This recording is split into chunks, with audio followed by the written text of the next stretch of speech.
Thank you, everyone. My name is Tigabu Ayele. I am from UN Procurement Division, located in the field office, UN Procurement Field Office, located in Entebbe, Uganda.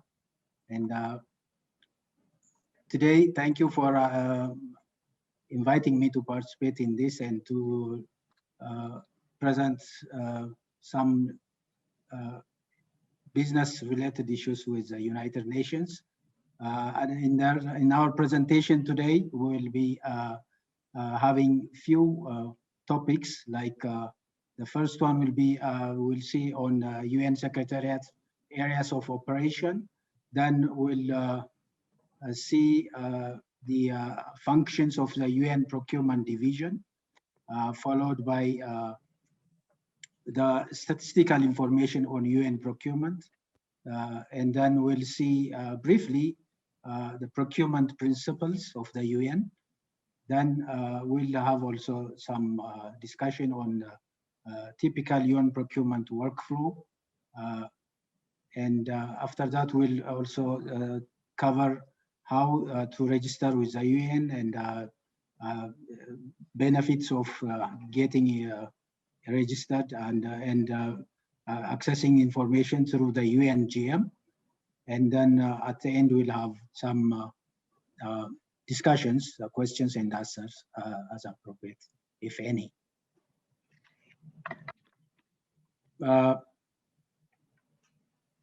Here you see the two slides. I mean, the slide with two maps, which is showing the areas of operations of the Secretariat, UN Secretariat. As you know, the United Nations is the world's largest intergovernmental organization, which has been established in 1945 in October. It has over 193 sovereign member states, and that's why it is the largest in the world. And the headquarters of the United Nations, as you know, is in New York.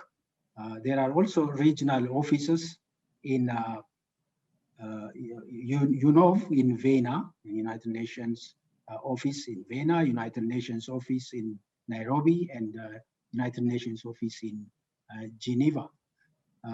In addition, there are also other regional economic commissions, like the Economic Commission for Africa, which is located in Addis Ababa, Economic Commission for Europe in Geneva, Economic Commission for Latin America and the Caribbean in Santiago, Economic and Social Commission for Asia and the Pacific in Bangkok, and Economic and Social Commission for Western Asia, which is located in Beirut. I'm going in this detail because these are areas of operation of the UN Secretariat where the UN Procurement Division is doing the procurement part of these areas, doing the major procurement functions. In addition, we have also peacekeeping operations and special political missions. Over 12 peacekeeping operations operating in this across the globe, and also about 25 special political missions also are under the Secretariat. Maybe to give you some some hints about that, like for example, MINURSO, which is a referendum mission in Western Sahara, MINUSCA, which is integrated stabilization mission of the UN in Central African Republic, MINUSMA in Mali, MONUSCO in Congo, UNIFIL, United Nations Interim Force in Lebanon, UNMIC, United Nations Interim Administration in Kosovo, UNMISS, United Nations Mission in South Sudan, UNSOS, United Nations Support Office in Somalia. These are some of the peacekeeping missions which we are covering. Also, there are special political missions, which include those like BNUH, which is United Nations Integrated Office in Haiti.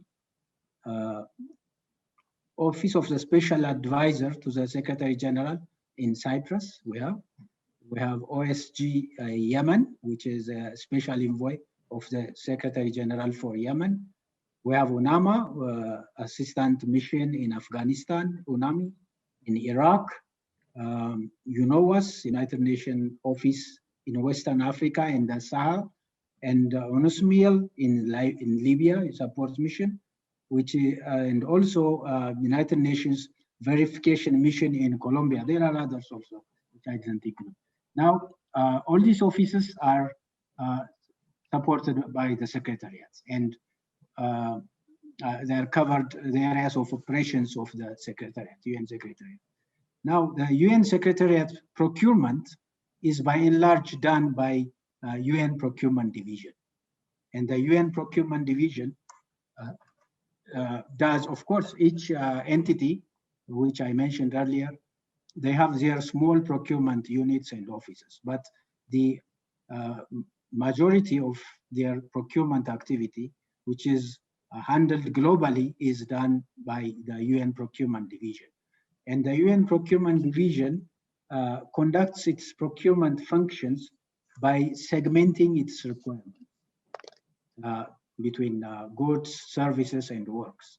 And this segmentation is handled into a category management approach, which you might be aware that, like, by category management, we mean it is a concept in which the goods and services an entity acquires are divided into groups of similar or related products called categories.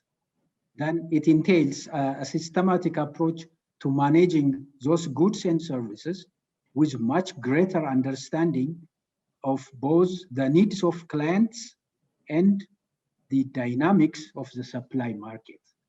So with this approach, our Office of the Supply Chain Management, which Procurement Division is one division under UN Office of Supply Chain Management, has identified 8 business areas under which they have 40 different categories. We have 8 business areas, and under that we have 80 categories. Of course, each category has also different separate subcategories, but just to give you some hint on the business areas, one business area is like transport. The second one, facilities and infrastructure. Third, food. Fourth, fuel. Fifth, corporate support. 6, security. 7, healthcare. And 8, ICT. Now, these are the business areas. If we take one, for example, transport business area, under it, there are 6 categories, like commercial air service, airborne ISR, airfield and air operation support, military aviation, freight forwarding and 3PL, vehicle fleet. These all are under transport business area, 6 categories. If we see also another one, like facilities and infrastructure, under this business area, we have engineering, design, and construction. We have accommodation. We have energy, water and wastewater management, solid waste management, facilities management, property leasing, interior furnishing, horizontal infrastructure. 9 categories under the facilities and infrastructure business area. That way, we have all these 8 business areas which are handled by the UN Procurement Division. And as you may see here in the organization chart, we see communications and technology team, we see security team, we have aviation team, we have fuel team, healthcare team, vehicle team, maintenance service team, engineering and infrastructure team, all this kind of food team. All these are those that are handling this, our requirements of all our clients, with a specific team that has specialized in those areas and that is supported by professionals. The third unit section under the UN Procurement Division, the Global Procurement Support Section. In addition to these categories, to two categories which it is handling, it also supports the neighboring missions in consolidating their requirements and doing regional bidding exercise for regional benefit. And also it handles vendor registration and related issues for the surrounding region. And at the same time, it also serves as a procurement office for entities that have no procurement, their own procurement sections. That is how the UN Procurement Division operates. Next slide, please. Thank you.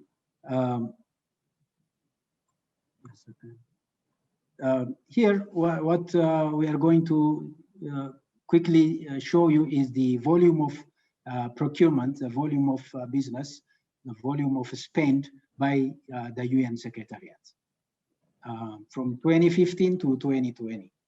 So as you may see here, on average, it is like $3 billion US that the UN Secretariat is spending on procurement.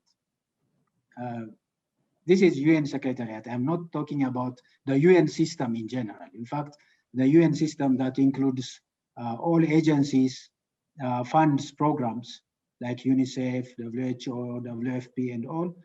The spend is like 17 billion to 19 billion per annum. This is the UN Secretariat in those areas which I showed you in the previous slide.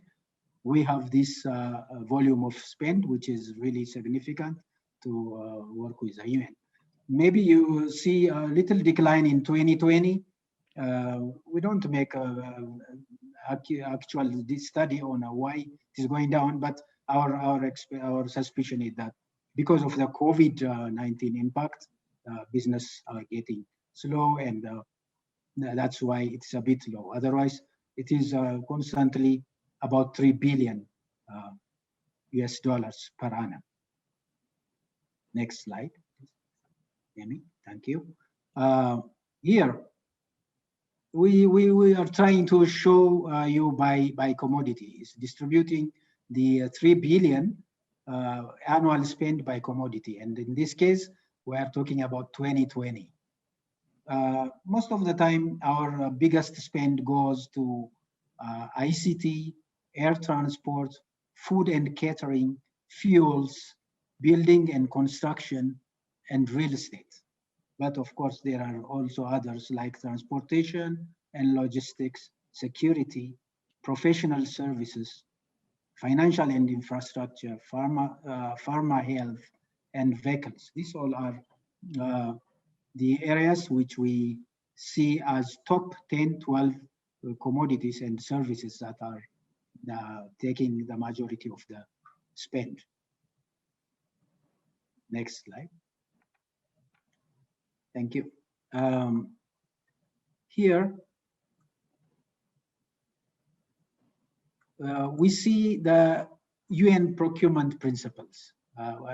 Just briefly, these UN procurement principles are not just only for PD or for the Secretariat, it is all UN system. Uses these 4 principles. It is based on these 4 principles while it is sourcing its requirements and when it is executing the overall process.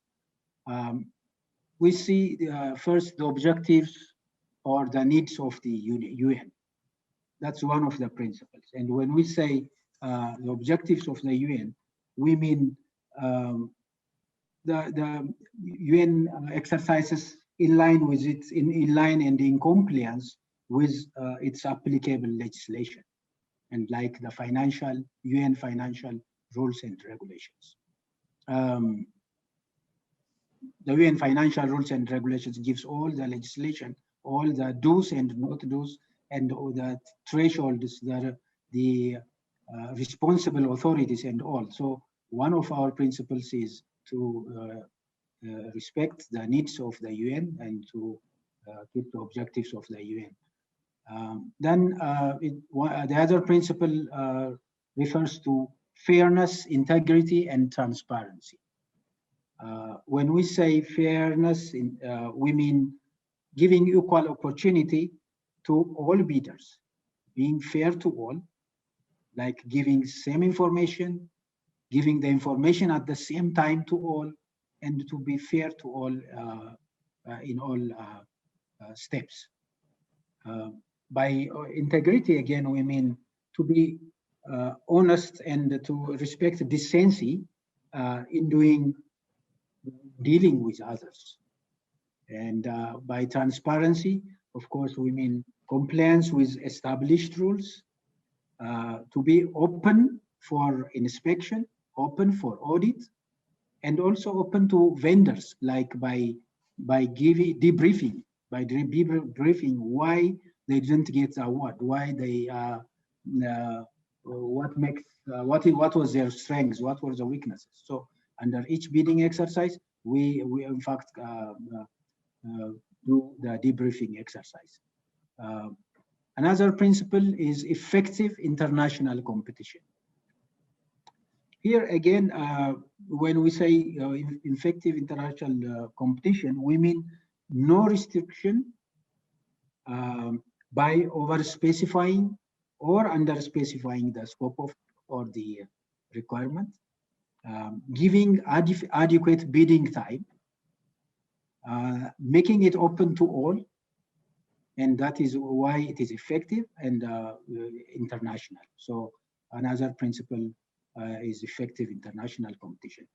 And the last one, but not the least, is best value for money. And as you know, best value for money refers to optimization of total cost of ownership and quality needs to meet users' requirements. And it is considering the risk factors as well. In general, when we say best value for money, we mean we don't necessarily go for the list price. We have to make an effective compromise between quality and cost and other factors like total cost of ownership, including also the environmental issues and related factors. So these are the 4 principles that the UN as a system applies in its procurement activities. Next slide, please. Okay, now here, let's also see quickly how the typical UN procurement workflow looks like. When we do procurement, we follow quite a number of steps. Of course, the initial step is to planning, to make procurement planning. We do our planning exercise, and under the UN, under the Office of Supply Chain Management, we have integrated business planning division, which is under logistics division, that does the planning exercise for all UN entities under the Secretariat. So the planning includes all requirements of these entities, is with their plans, is submitted to the integrated business planning office, and there they started to do the analysis to determine which one shall be done by which entity, how shall it be done globally, locally, or regionally, or shall it be handled by at HQ level or at local level.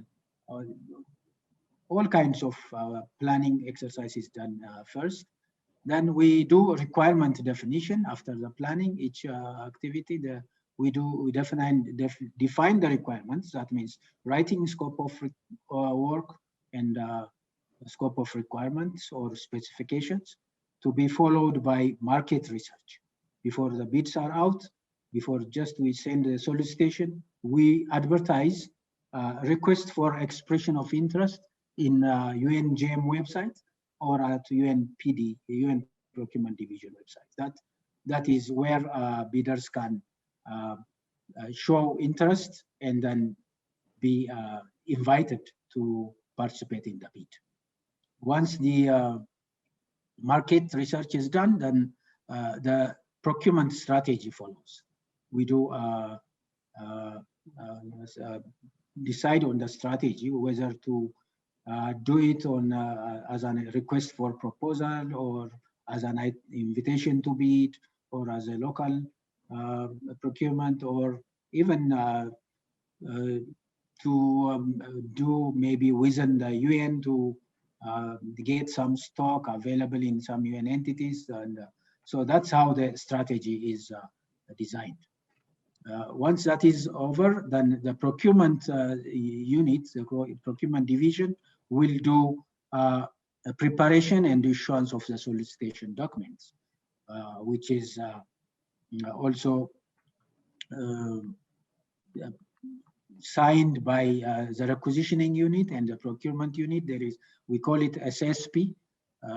That SSP is signed together. That is a plan, source selection plan. Then based on that, solicitation is out, to be followed by bidders conference, depending upon the case, or maybe by clarification.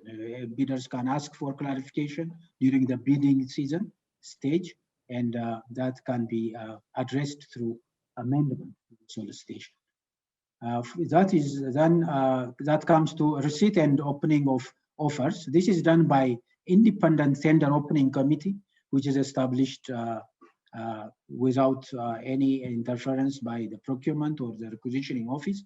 It's each entity has its independent bid opening team committee that will be doing the opening, and then that will be followed by evaluation.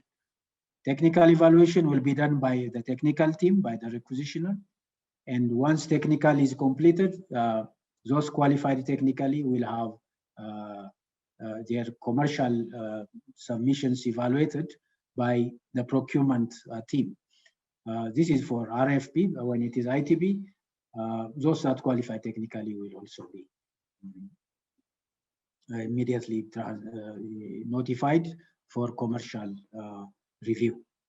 After that, then the internal review and approval process also follows, which is done by internal approving officials. We have procurement officials, we have with limited delegation of authority by financial threshold.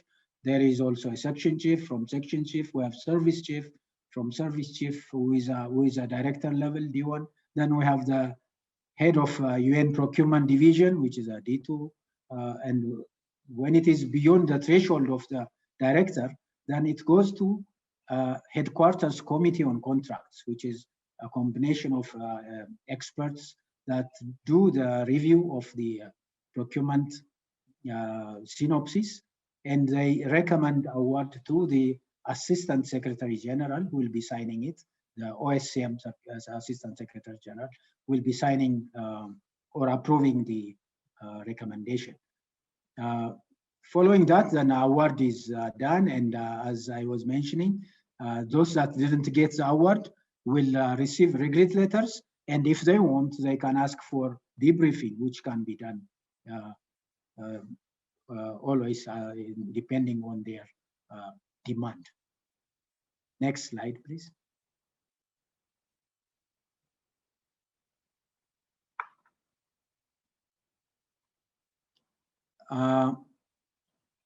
Yeah, then as I was mentioning, we have peacekeeping operations and we have special political missions. So as vendor, it's important to understand what kind of environment, what kind of challenges are being faced in those locations.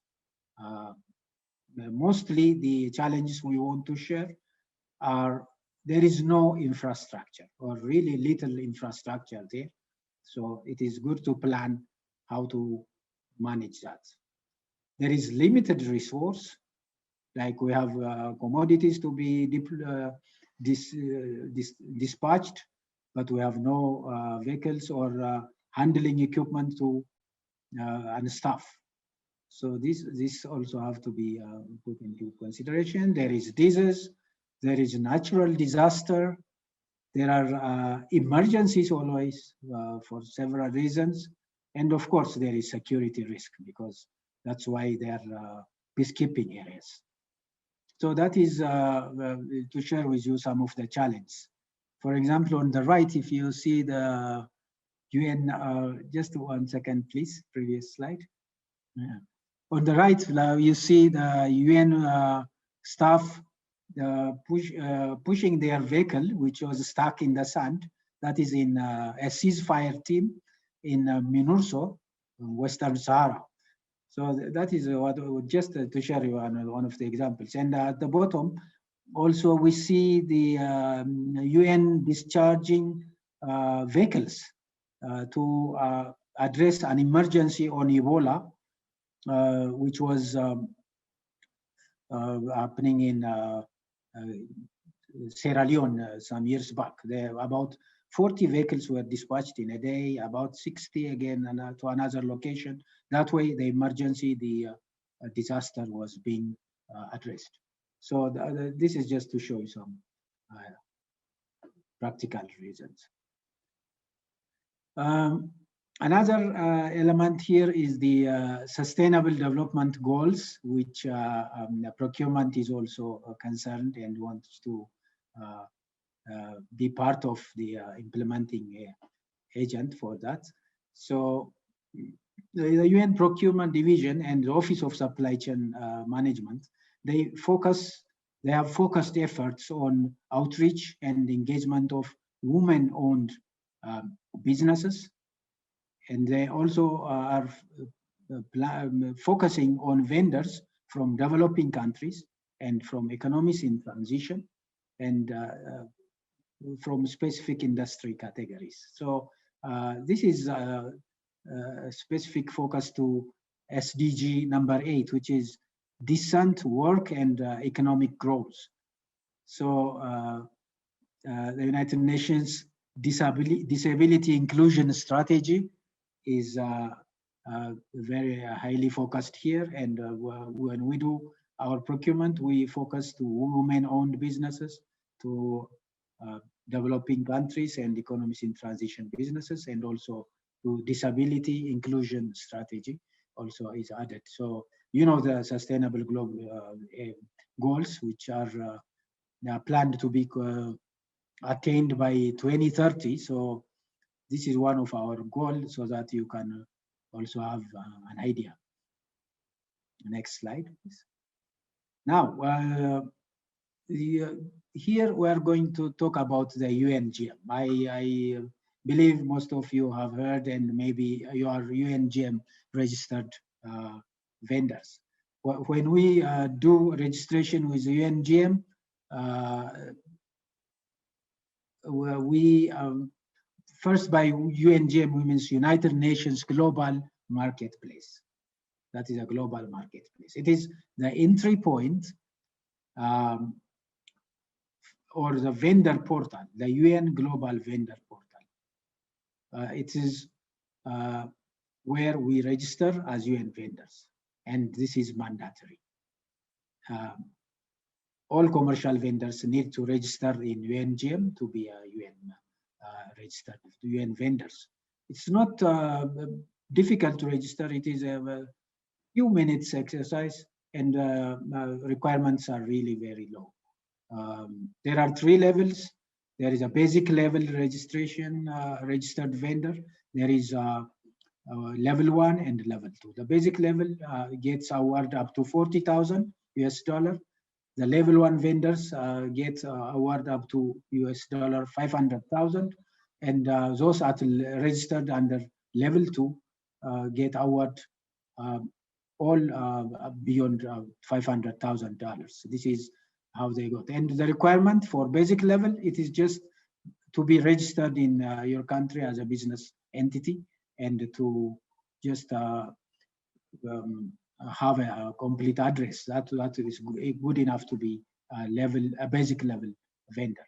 Level 1 will require few other registration and certifications, and level 2 also few more certifications. You'll find those details if you refer to the www.ungm.org, which is mentioned here.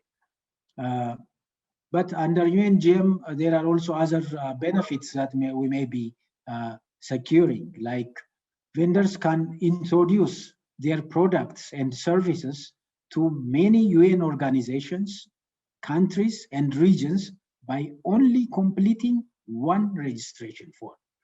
That is, the UNGM is a reference point for over 40 UN agencies, funds, and entities. So it is like over 90% of the UN business, in general UN system business, refers to UNGM when it is looking for vendors. So once one is registered there, it's easy to be identified and invited for bidding. Also, UNGM enables vendors to keep abreast of upcoming tender notices by subscribing to the tender alert service. This is just a simplified way of getting information. Like you don't need to go through the 500 requests for expression of interest that are advertised every day. Almost we have that each time we open the UNGM website. So if you check what areas you want to be invited to focus on, which ones, then, and if you subscribe for tender alert services, which is an annual payment of about $250,000, $250 per annum, then with that payment, you can get all advertisements, all areas which you are interested to your laptop or tablet or even to your phone. So that is how the UNGM also assists. There are other benefits of the UNGM. Here we can see there are UN system organizations that are also, whose information is also available in UNGM. Like the information about the UN Procurement Division, about the UN Development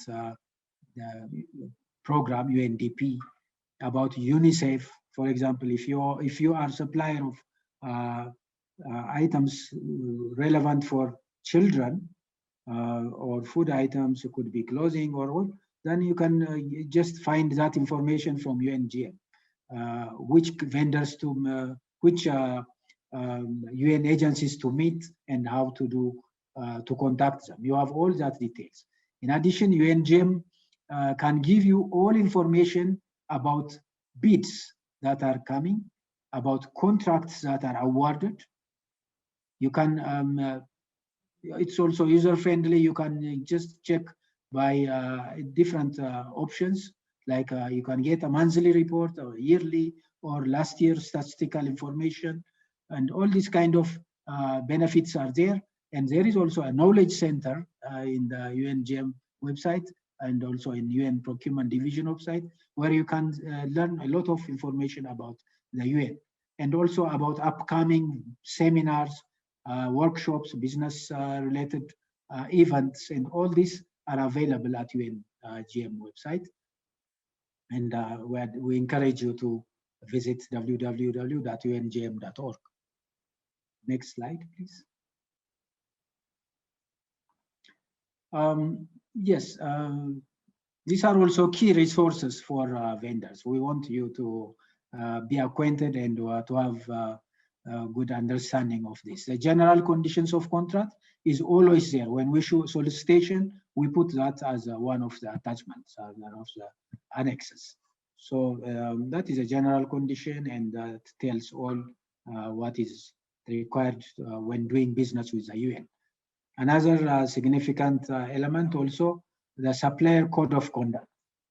The UN wants that vendors to comply to the code of conduct that is acceptable by the UN member states and UN Secretariat. So that is also available if you also check the UNGM website.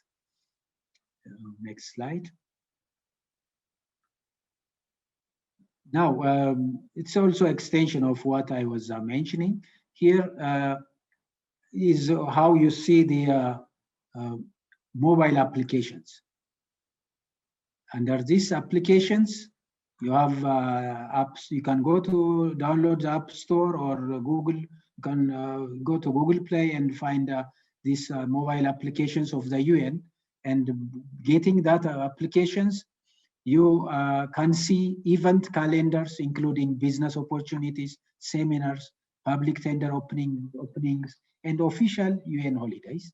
You can see purchase orders and contracts, monthly awards data that can be filtered by year, month, and commodity group. You can also get procurement bulletin providing timely updates on wide range of topics. There is comprehensive search functionality, ability to easily share information and add events to your calendar, multi-year statistical data, and other procurement resources. So we encourage you also to upload your the mobile applications, which are free to access at UNGM and UN procurement website.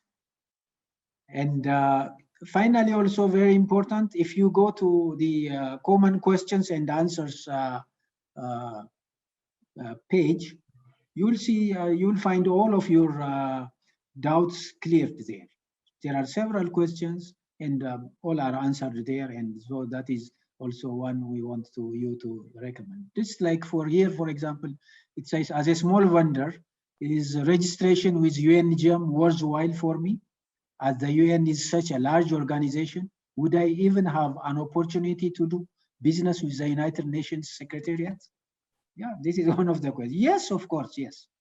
Like in Global Procurement Support Section here in Entebbe, Uganda, we registered over 1,700 vendors, and as new vendors, small vendors also, and among them, 26% of them got awards.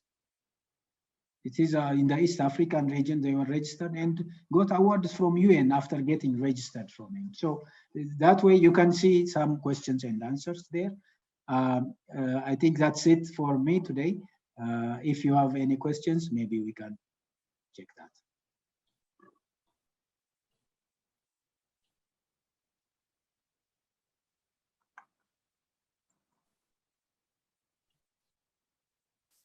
Thank you very much, Tigabu. Thank you. Any questions from the audience, please? We've had there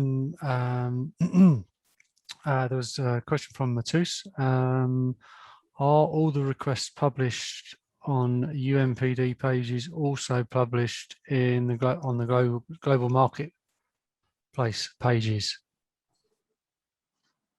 Yes. To answer this question, I recommend checking both, because some of them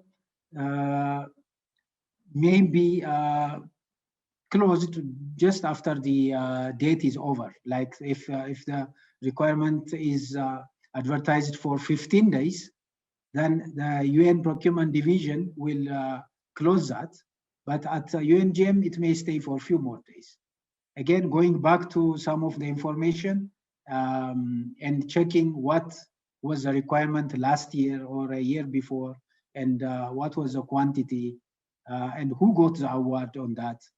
That information is available under statistical information, which is available in UNGM. In UN Procurement Division, mostly we put the UN Procurement Manual, the expressions of interest, and contract awards.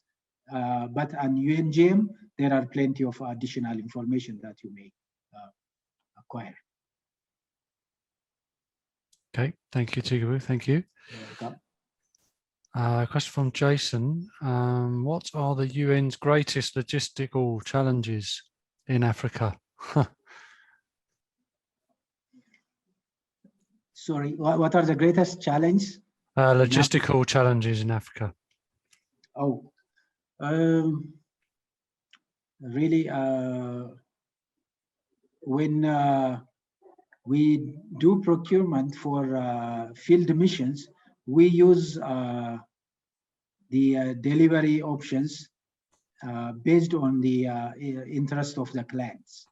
Some of the clients need it to be delivered to door. Like the South Sudan, they want it in Juba.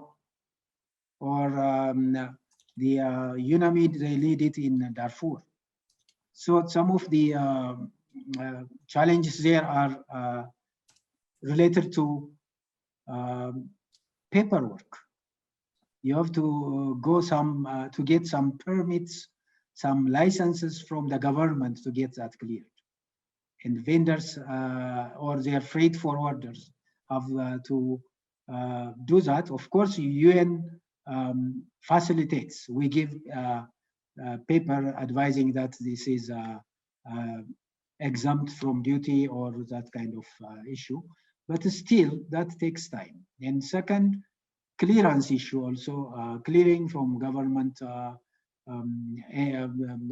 ports is not easy. It takes time, and sometimes it's exposed to demurrage and also to damage and filtrate.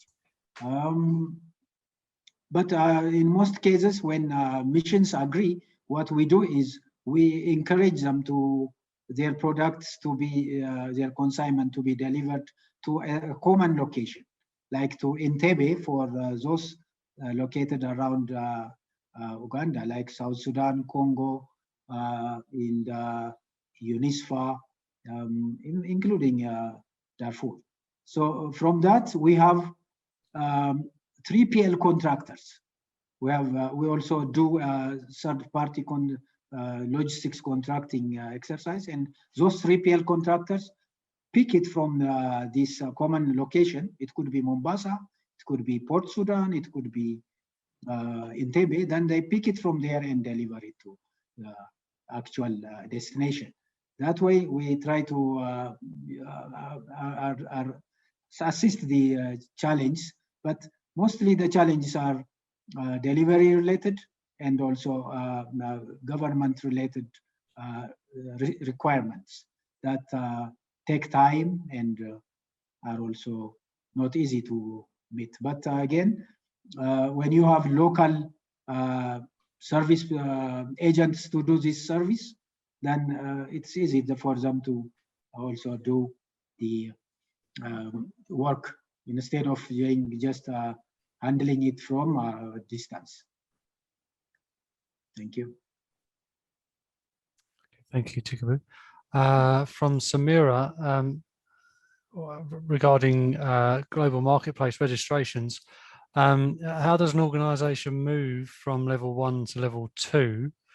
And if you've updated your documents in order to try and change levels, but nothing's happened, what's the escalation point? Thank you so much. It's a very good question. And yeah, our office here, the Global Procurement Support Section in Entebbe, assists us in vendor registration activities. We always do the support at all times. There are a few documentations that are required to move from one level to the next. So we can send you our unit contact, and anytime you need some kind of support, including escalation of cases to get it finally registered at the vendor registration office, we are here. That's one of our responsibility. But to move from level 1 to level 2, it's always open. It's always open once you submit those documents. There are 2-3 documents which I don't have the right here to explain, but like audited business information of the year. That is the only, I think, important document between level 1 and level 2. Otherwise, most information, most requirements are the same and very close. For your information also, if you are at level 1 and if a vendor is at level 1 and vendor qualifies for award for a level 2 bidding exercise, like they assume that it is a 500,000 or below business, but when the bid comes in, it is over 1 million. In that case, that vendor which participated in that bid will assist the vendor in getting special approval to be at level 2 because of their participation and their also credentials, provided they comply with some of the requirements there for completing some of the documentation there. But it's a matter of documentation. If you go to the website, you'll find what documents are needed, and that is really not difficult. But please send us just one email to our unit in a vendor registration unit at Entebbe, and we can assist with that anytime. Yeah. Thank you, Tigabu. Emmy has just added the register@un.org email address to the chat. Exactly. So yes, for vendor registration queries. That's fantastic. Thank you. Any more questions from attendees, from delegates, either in the chat or feel free to unmute yourself and ask in person. Any other questions? We're right on time.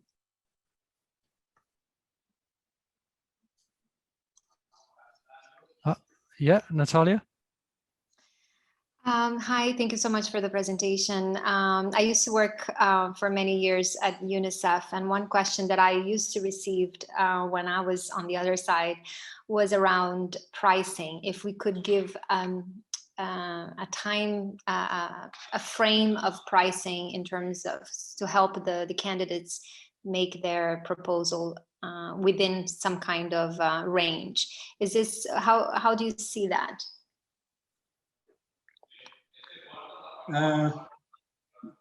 All right.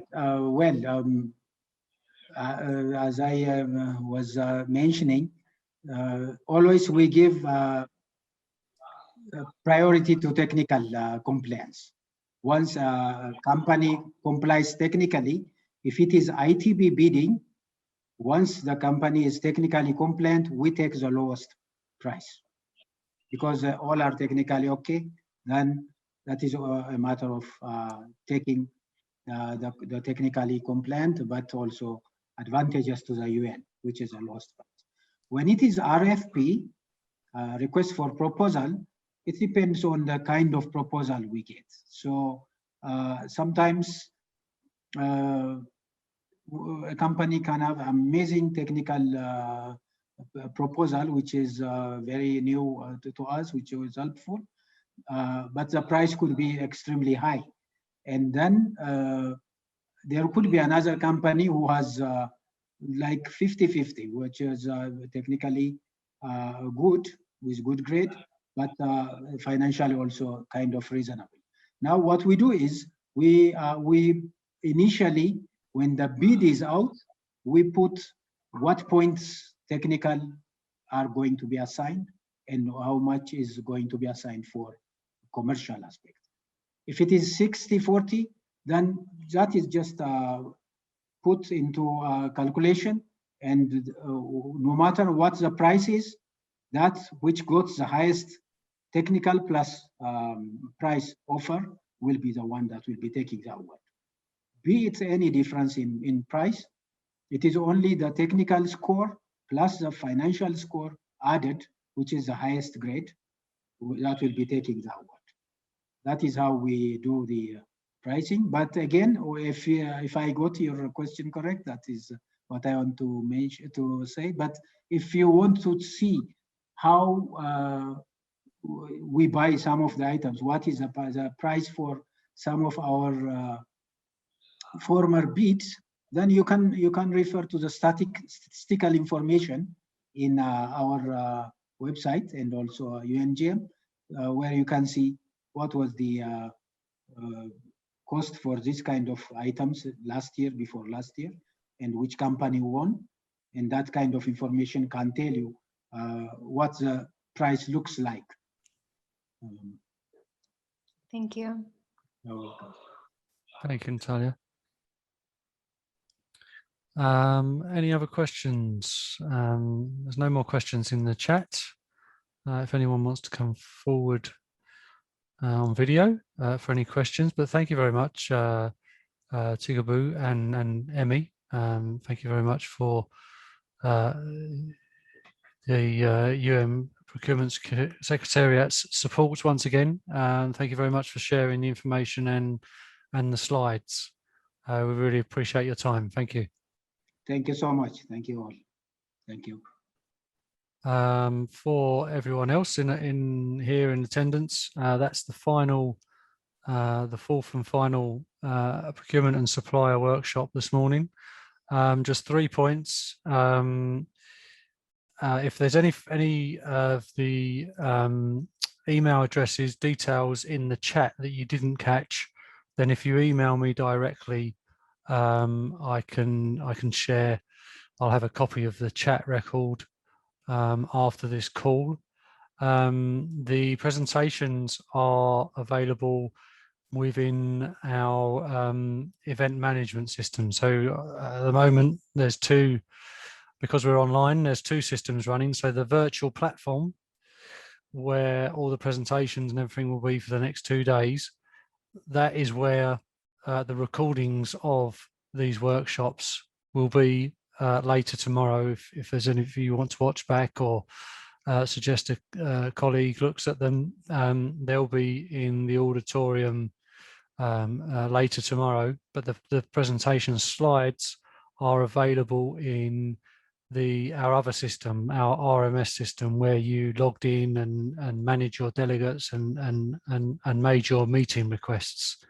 In there on the left hand side, you'll see an event agenda link, and in there for today you'll see the 4 presentations that you can download or and take away. But for us, that's it for the UNDRR, IFRC, USAID and UN Procurement Workshop. So thank you very much for joining us, and we'll see you online over the next couple of days.